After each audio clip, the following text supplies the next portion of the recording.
Hello students, welcome back to English Master. Today we are going to learn a new lesson of history of grade 8. The name of the chapter is How, When and Where.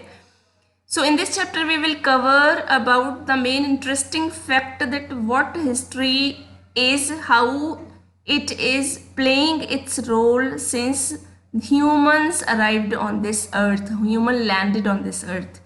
So when the word history comes to our mind, it seems to be very boring that again we have to learn facts and dates.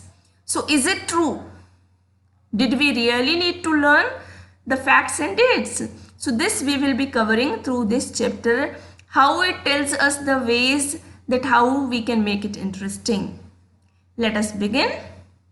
How important are dates? So first question arises is about dates. हमारे लिए dates कितनी important होती हैं? There was a time when historians were fascinated with dates. There were heated debates about the dates on which rulers were crowned or battles were fought. In the common sense notion, history was synonymous with dates.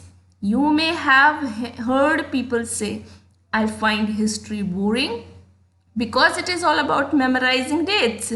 तो एक time था जब historians जो थे वो किससे fascinate हो गए थे? डेट्स से फैसिनेट हो गए थे और उनकी बहुत सारी डिबेट चलती रहती थी कि जो कौन सी डेट में कौन से रूलर को क्राउन किया गया था, कौन सा युद्ध जो था वो कब लड़ा गया था और डेट्स जो हैं वो उनको मैच कर रही हैं या नहीं. और आपने लोगों को अक्सर सुना होगा कि हिस्ट्री बोरिंग है क्योंकि हिस्ट्री में हमें बहुत सारी डेट्स लर्न करना पड़ती हैं. So the chapter tells in the beginning that historians were fascinated with dates since beginning because they wanted to collect the data when the battles were won or fought by the people and how they were crowned, the kings or queens were crowned on which day, because that day becomes special for them. And here some people say that, most of the people say that history becomes boring because it gives us a lot of dates to memorize, to learn. So the question arises, is such a conception true? क्या ये conception सच है? आइए देखते हैं आगे. History is certainly about changes that occur over time. It is about finding out how things were in the past.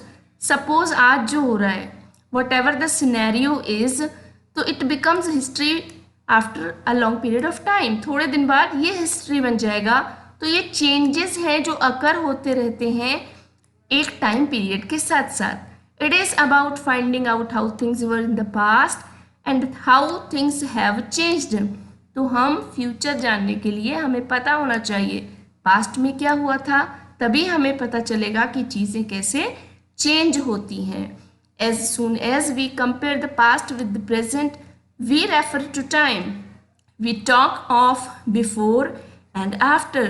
तो हम categorise कर देते हैं कि बिफोर एंड आफ्टर, कि उस टाइम से पहले क्या हुआ था और उस टाइम के बाद क्या हुआ. जब कोई भी नई चीज़ इंट्रोड्यूस होती है तो जो हिस्ट्री होती है वो दो पार्ट्स में बढ़ जाती है. वो एक बिफोर हो जाता है और एक आफ्टर हो जाता है. Before we go ahead with the chapter, let us look at this picture.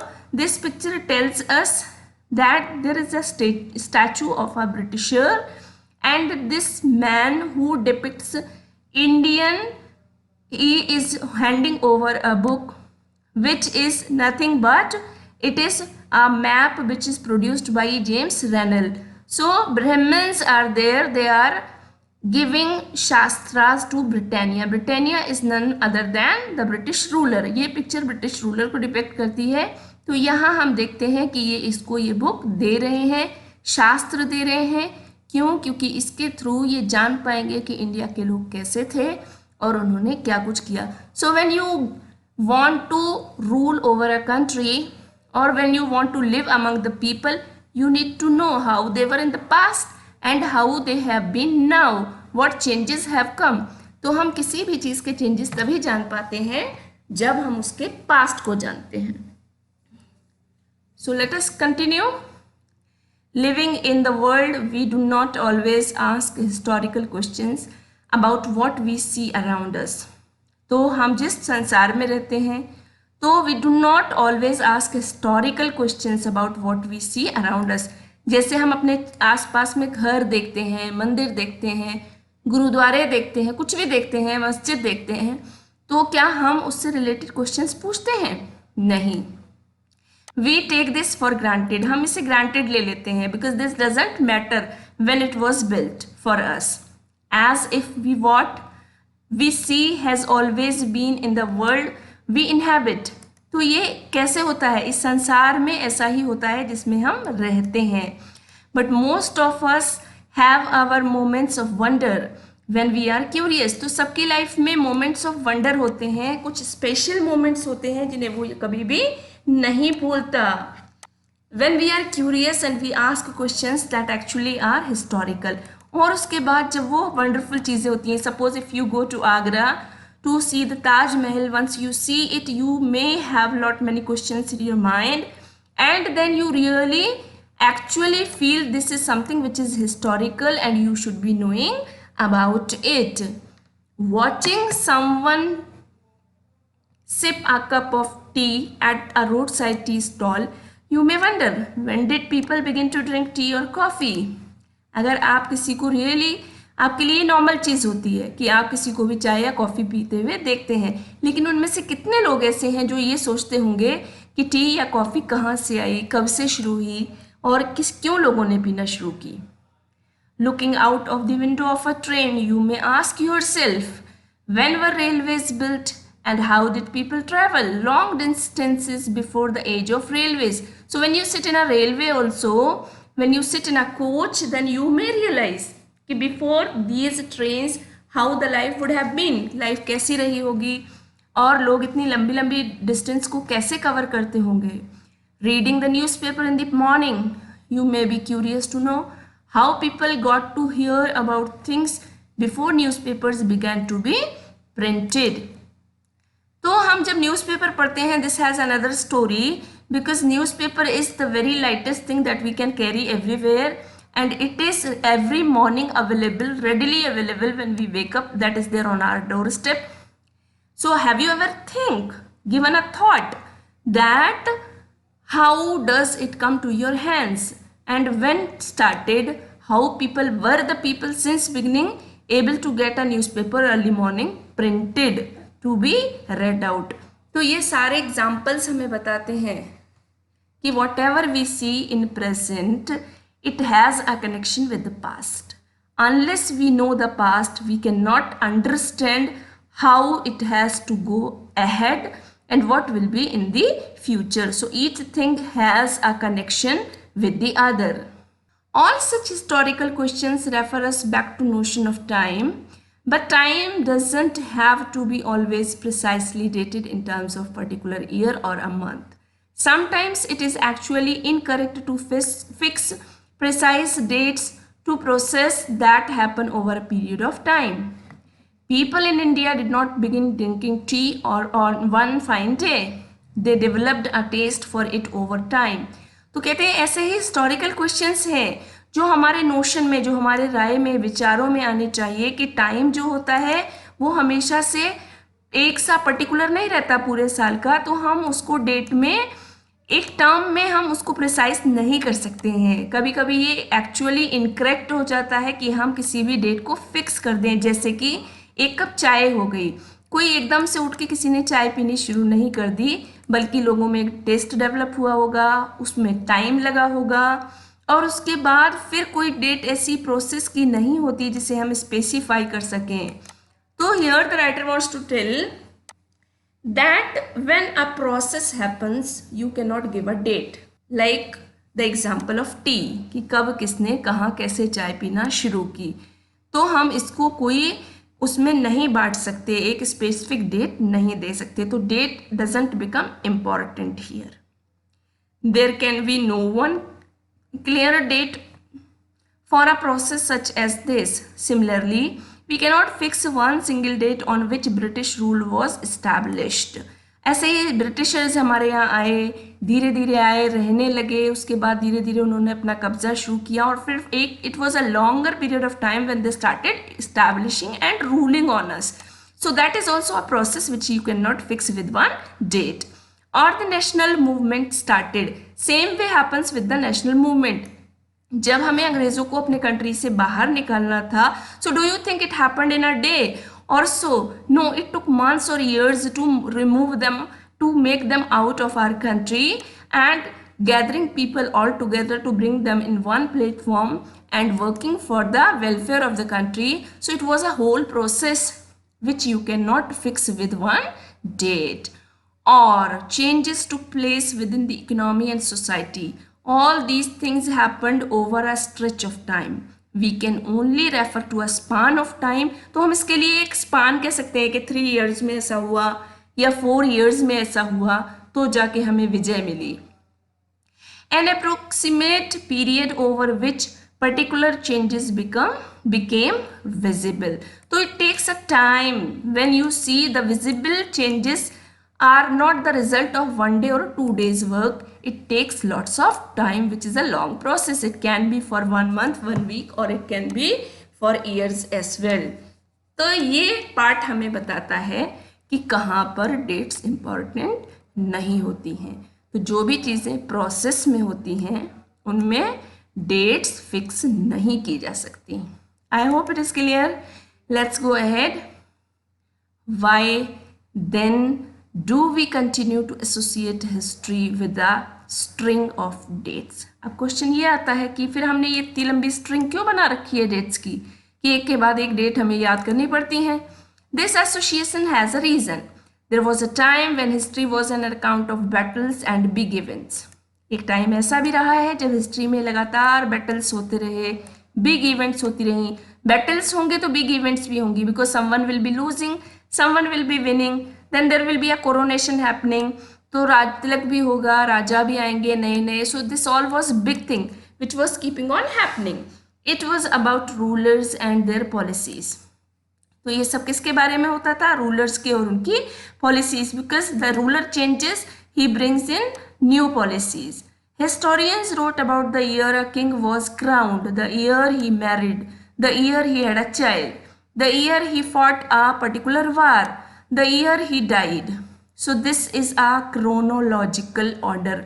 जब हम अपने बचपन से फिर बड़े होकर क्या किया, स्कूलिंग, फिर कॉलेज, फिर graduation, post graduation, and how you got job and how you were settled, married, then got some kind of job और some other achievements. Then when you write it accordingly it becomes chronological order. तो historians ने ऐसी बहुत सारी chronological orders में जो Kings और queen's थी उनकी लाइफ को लिखा. And the year the next ruler succeeded to the throne. और उसके बाद उस ईयर को भी मेंशन किया जिसमें उस सिंहासन पर राजा बदला और कौन नया राज तिलक किसका हुआ. For events such as these specific dates can be determined, and in histories such as these debates about dates continue to be important. तो ऐसी डेट्स जो होती हैं, जो डिटरमाइंड होती हैं, स्पेसिफिक होती हैं, वो हिस्ट्री में जो है हम उनको ऐड कर सकते हैं. और इनके लिए जो डिबेट्स करना होता है वो भी इम्पॉर्टेंट होता है. As you have seen in the history text book of the past 2 years, historians now write about a host of other issues and other questions. They look at how people earned their livelihood, what they produced and ate, how cities developed and markets came up, how kingdoms were formed and new ideas spread, and how culture and society changed. So this paragraph tells even historians changed their point of view. उन्होंने इसी order को follow नहीं किया, अब वो भी change होने लगे. तो उन्होंने अब किस तरह का लिखना शुरू कर दिया. उन्होंने कॉमन मैन पे भी लिखा कि एक स्पेसिफिक टाइम में वो किस तरह का जीवन जीते थे, क्या प्रोड्यूस करते थे, उगाते थे, क्या खाते थे, क्या उनका कल्चर था, मार्केट्स में वो कैसे आए, और किंगडम्स जो थी वो कैसे फॉर्म हुई, कैसे आइडियाज़ स्प्रेड हुए. तो ये सब क्या है, how the society has changed so far. So this all was included by historians. So this had become a little bit vaster views, a bigger view of the historians rather than looking only for the lives of kings and queens. अब देखिए हम इस picture को देखते हैं, ये पुराने time की पिक्चर क्या डिपिक्ट करती है कि लिप्टन्स की टी को कैसे बेचा जाता था. So after seeing this picture you can make it out कि रॉयल्स को बिलोंग करती थी. So here you can see this fort is there, a royal person from a royal family is sitting on the horseback. So this all depicts how people used to get influenced with these people, क्योंकि they used to follow them. जो पुराने time में अमीर होते थे वो अपने बच्चों को विदेश पढ़ाना, इंग्लिश मूवीज़ दिखाना और अंग्रेज़ों के कंट्री भेजना. So this was all fashion because they use to follow these Britishers. तो इनको ही फॉलो करना मतलब चाय पीना था. So this is how people brought the taste of tea in the mind of the other people. Now we will talk about which dates. कौन सी डेट्स हैं जो हमें याद रखनी चाहिए. By what criteria do we choose a set of dates as important? हमारा क्या क्राइटेरिया होना चाहिए कि हम सेट करें कि कौन सी डेट्स हमारे लिए इम्पॉर्टेंट हैं.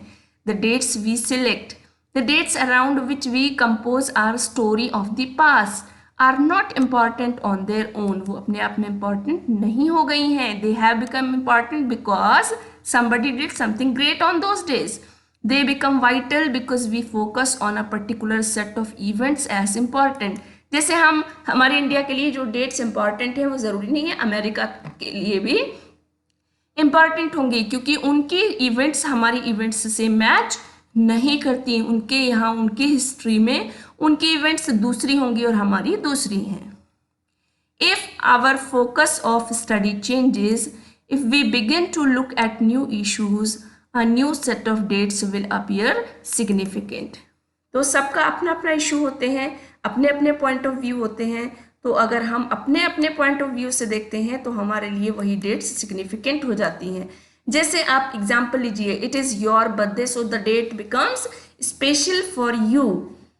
It can not become special for the other 4-5 people because they do not have something special on that day to be done. So this is how dates are decided. एक specific area, उस area की big events ही dates को decide करती हैं कि वो important है कि नहीं है. Consider an example. एक एग्जाम्पल को ले लीजिए.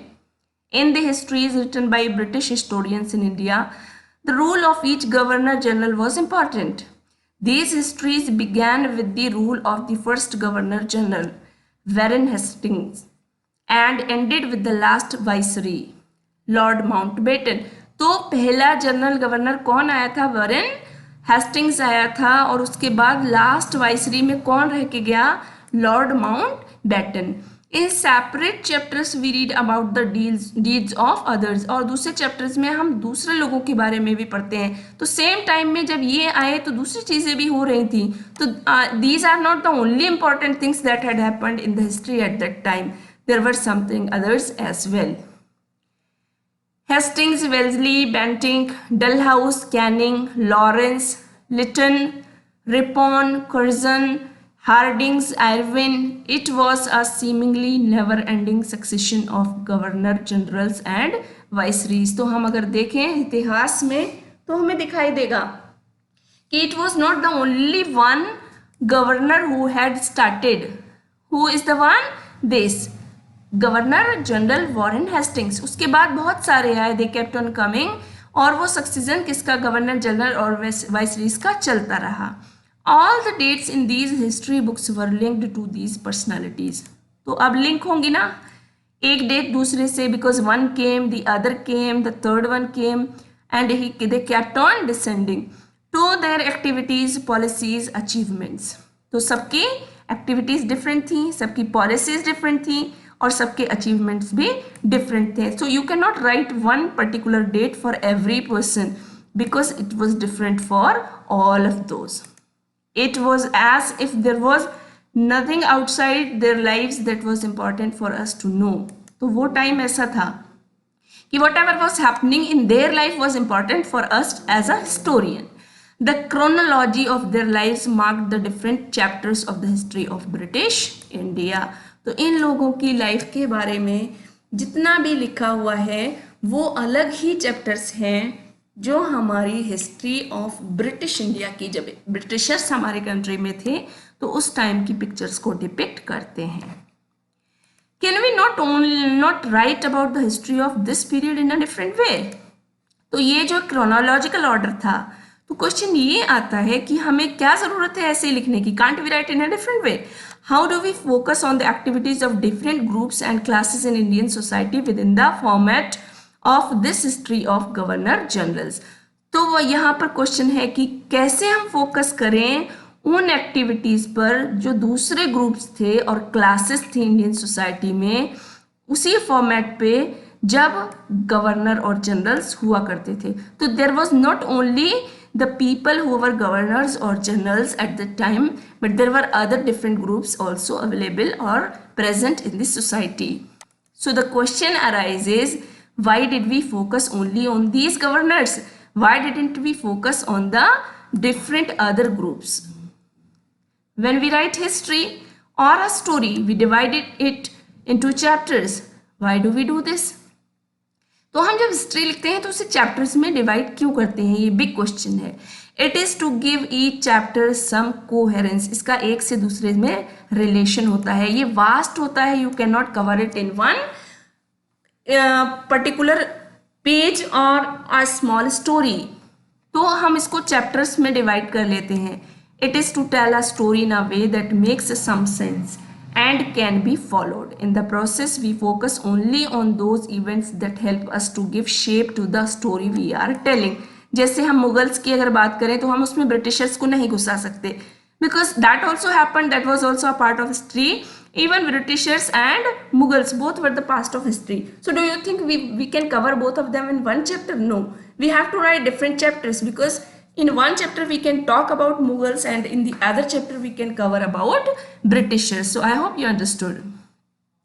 In the histories that revolve around the life of the British Governor Generals, the activities of Indians simply do not fit. तो जब हम इनकी लाइफ के बारे में लिखेंगे तो इंडियन लोगों की जो भी एक्टिविटी थी वो इसमें फिट नहीं हो सकती, because they were different people, their ideas, taste, living standard and the traditions were totally different of these. So you cannot cover both the things in one chapter. They have no space. What then do we do? Clearly we need another format for our history. This would mean that the old dates will no longer have the significance they earlier had. इसलिए जो पुरानी dates हैं, जो पुराने time में जितनी important थी वो आज के टाइम में उतनी इम्पॉर्टेंट हमारे लिए नहीं रह जाती हैं. A new set of dates will become more important for us to know. तो इसलिए हमें लिंक करने के लिए हमें उसके आफ्टर पढ़ना है. This is before. अगर हम आफ्टर नहीं पढ़ेंगे तो हम उसको लिंक नहीं कर पाएंगे. So I hope this paragraph was clear that which dates we have to pick. So in this part we will be covering this much. In the other part we will be talking about how do we periodize, कैसे हम periods बनाते हैं, कैसे कैसे ये periods बने, किस period में कौन आया. So this will be covered in part 2 of the same chapter. Till that, read it and understand it, and do not forget to subscribe the channel for getting more updates. Thank you children. Bye bye.